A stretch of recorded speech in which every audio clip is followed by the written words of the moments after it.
and hopefully you can see me. It's a bit dark in here, but yeah. So if you're new here, I'm Will Power. I document my fitness journey, and also I like to talk about my fitness journey. What I've learned, what mistakes I've made. Those kinds of things. And personally today, I would like to talk about the truth about like lifting and everything, which I suppose people around my age don't really get, which I am 19, even though I don't look it, but I am 19, going on 20 by the end of the year. And I'd like to say something from lifting for almost, I've been lifting 2.5 years properly. I can safely say progression is not, linear. It's very, very much a, kind of wavy experience. And I've definitely experienced this over the past year. I believe last year I had a problem with my leg where I did something to my hip flexor and it got fucked up. And recently did something to my shoulder, probably my rotator cuff. And this time I couldn't deadlift. Not because I did anything to my back or anything like that. It's just, I don't know what came of me. I just was like sweating profusely. I was just like, I don't know what was going on. I just didn't have the, strength there.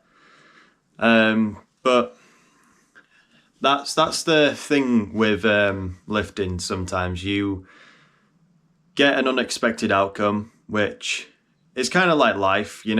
Life's unexpected. A lot of it doesn't go to where you would plan, which I'm definitely in that stage of. I didn't plan all this, but it's kind of like metaphorical for life. Things come and go.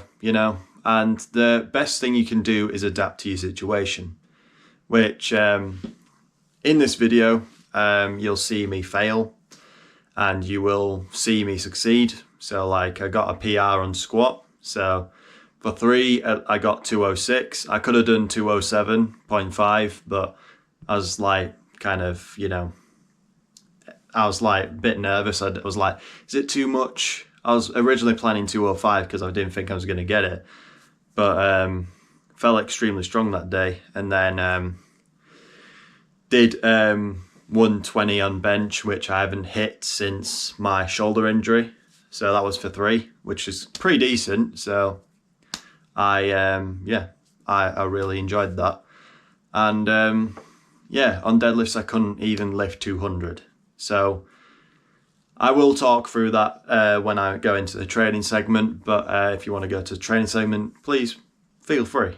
But in all fairness, if you are a new lifter and if you're an intermediate but haven't experienced these crossroads that further down you get, the more crossroads you get. It's something you just got to learn from. From my own personal experience, I've learned, ways to deal with it. I've learned with, my friends, learned with physios, those kinds of things. And it's all about not giving up, especially when something you were hyping up for so long goes wrong.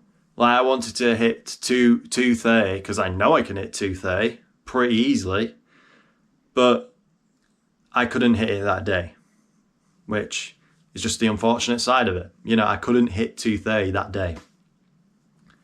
And with that in mind, I just have to run it back again, which I'm gonna run back part 1 again and, reattempt.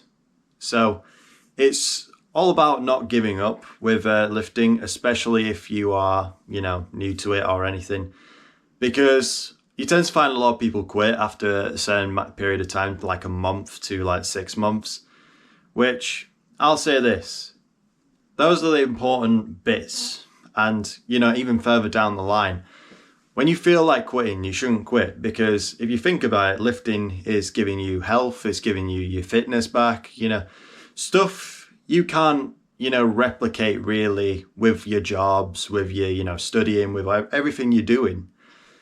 You need that, physical intensity to your life that will inevitably push you further for a healthier life. And you don't want to be in a nursing home where someone's literally wiping your wet shit off your bum cheeks, do you?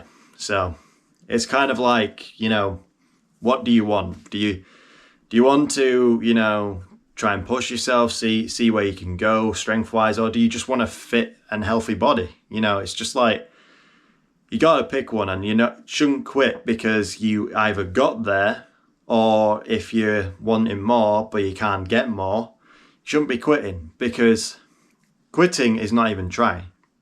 You got to try everything before you even think of, I don't even want you to think this isn't for me, because fitness is for everybody. Every single person should be doing fitness, and that's my pure belief. Everyone should be, physically active, whether if it's running, powerlifting, weightlifting, stuff like that. You need to be doing that kind of stuff to be fit and healthy, because one, your muscles will be less likely to deteriorate. For women, you'll have less likely of osteoporosis, which is very common in women because of your genetic factors. So by you lifting, your bones will get thicker and a lot stronger. So technically, you're just helping yourself. Yes, you may not be a supermodel, but I can tell you this, by lifting, it'll definitely help. So it's just my personal preference of, I want everyone to get the message of, you need to be fit and healthy and stuff like that at the least. I say if you really want to go for like bodybuilding stuff, you gotta at least try. Don't quit on your first month. So personal preference to me. And yeah. Now on to more of my personal stuff. So with this lifting and stuff, I'm just going to run it back and I'm going to reattempt it. So basically, for those who do not know, I have 4 weeks. I have week 1, week 2, week 3, week 4. Week 4 being, the max out. It's not really a max out really, because it's fairly easy. But week 1, start fairly light. Week 2, up it a bit. Week 3, test the waters, and then week 4 is basically going for it. So I will be doing a 4-weeker again, and trying to build back up to that. And hopefully when it gets to that point, I'll be stronger and may surprise myself, because I definitely surprised myself on squat, because I thought, oh shit, my squat really has come a long way. Hence why not quitting, because I could have quit when I fucked up my leg, but a year later, I'm now going to be hitting more. I'm going to be hitting more weight than I ever did, while squatting like that. And with my bench, it's going up again. It's going back up because I'm implementing tempos, which make me stronger. I'm implementing, progressive overload. I'm getting back to where I was.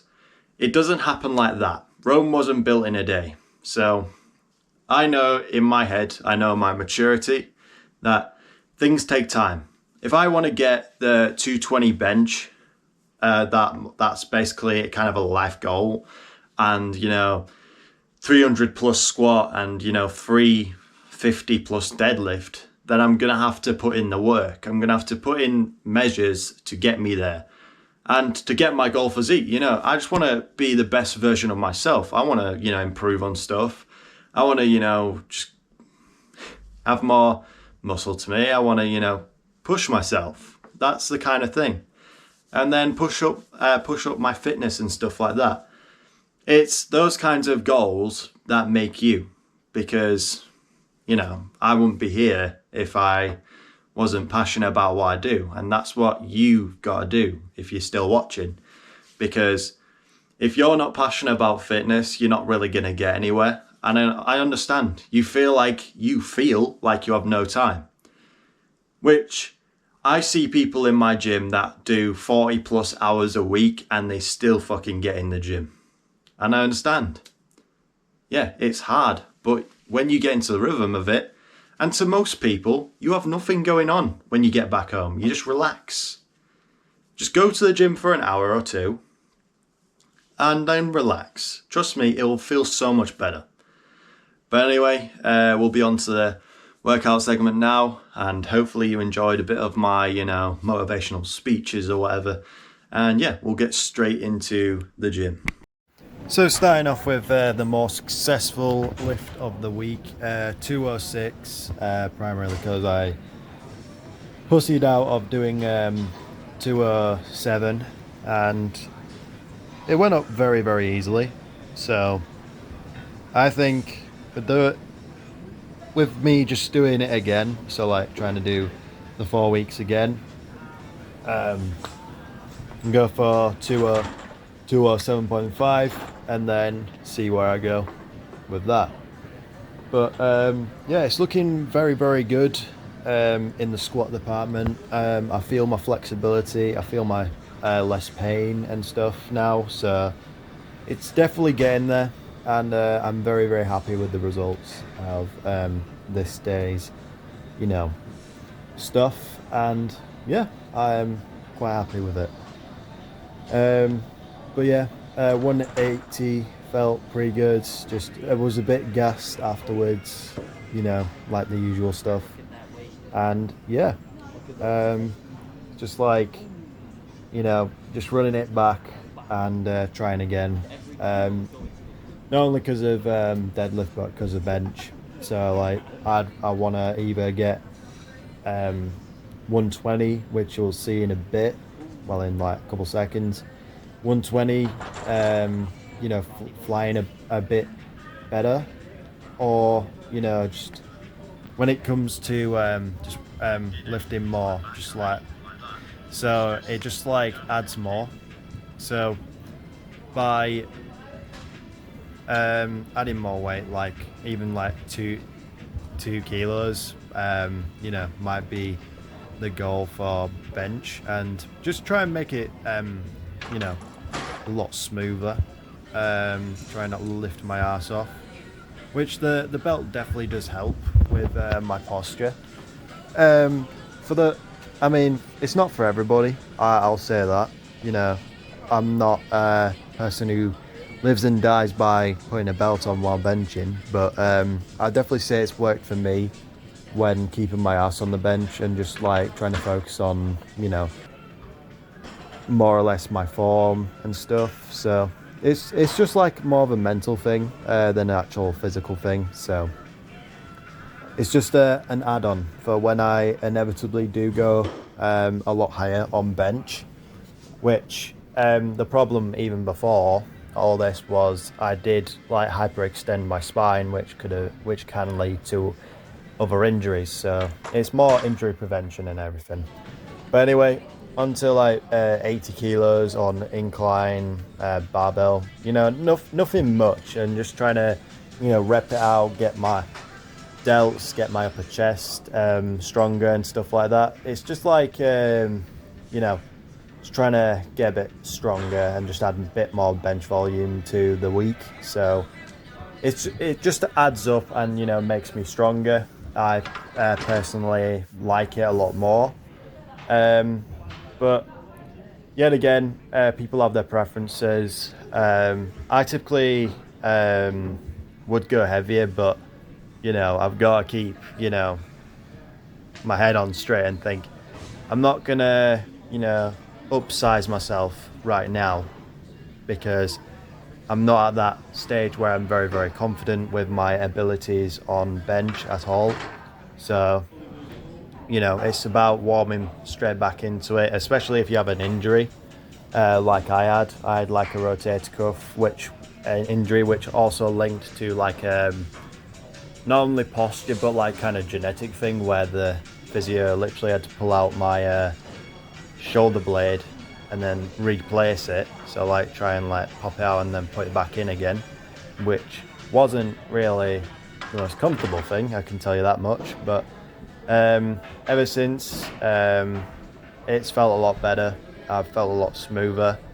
Yeah, I mean, even before I was a bit uncomfortable on that side anyway, so it's just added more to my life. But anyway, we're doing some flies as usual, just failure, because I see flies as more of a failure movement because you have that, that freedom, that free movement.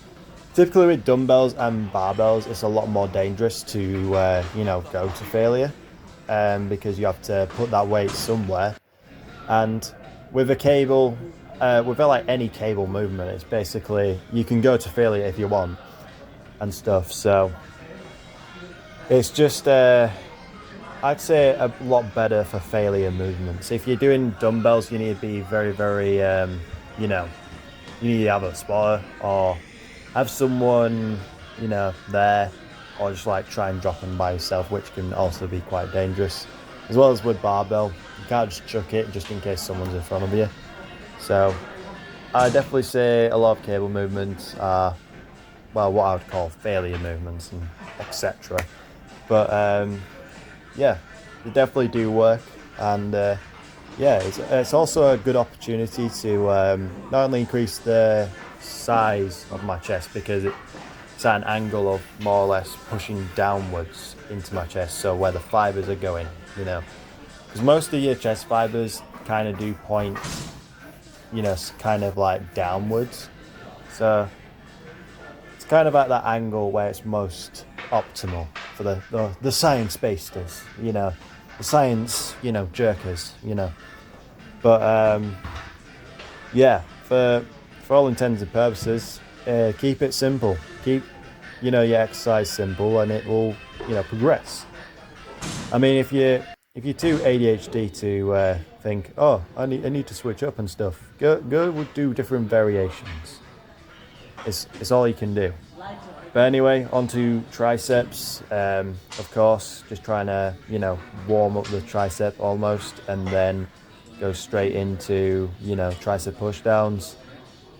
As I'm not very tricep focused on this day, it's more like hypertrophy tricep, and then on Thursday it's more focusing on that, trying to get stronger triceps, trying to have better triceps overall. So it's it has its different purposes, and just how I train overall. So, but mostly, this last few bits, the more hypertrophy bits, I get through very quickly because, it's, you don't really need that much of a rest period.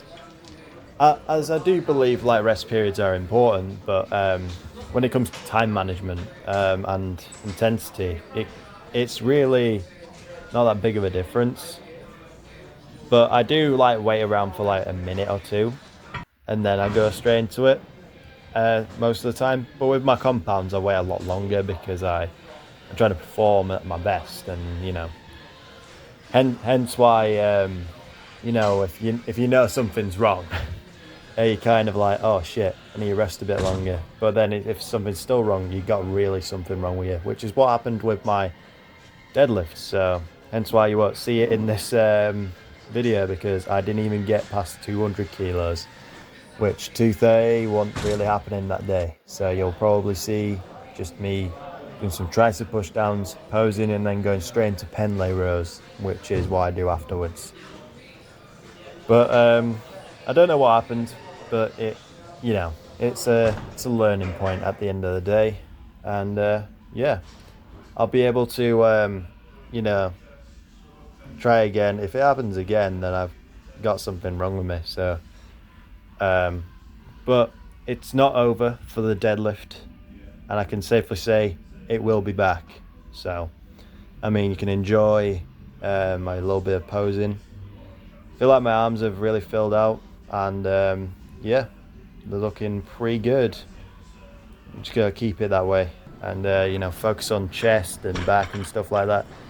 But aesthetics, they're like a good result of power building, if you want to call it that, even though it's basically just powerlifting and trying to get a good physique. Because if you think about it, to have big muscles, they need to be strong. So by doing like pen lay rows and doing like some heavy, lat pull downs, which we'll see in a bit, and then going into like single arm lat pull down, it just adds that bit of intensity, which intensity does help with your muscle growth and stuff like that, which I tend to find. But overall, when it comes to hypertrophy and everything like that, I'm more of a simplistic person. I'm not you need to do this, you need to do that, blah blah blah. I'm like, if it works, stick to it. If it doesn't, try and switch up, because not everyone's like stimulated by the same thing. Like, you could probably be more stimulated by what I'm doing right here, which is like single arm lat pull downs, or you can be more stimulated by just regular pull downs. It's whatever's your preference, really. If you think about it, lifting is more mental than physical, because it takes someone to actually put in the effort to try and optimize their progression and stuff like that, like I have here. As my physio said, my lats are a bit uneven, which can contribute to more injuries in the future.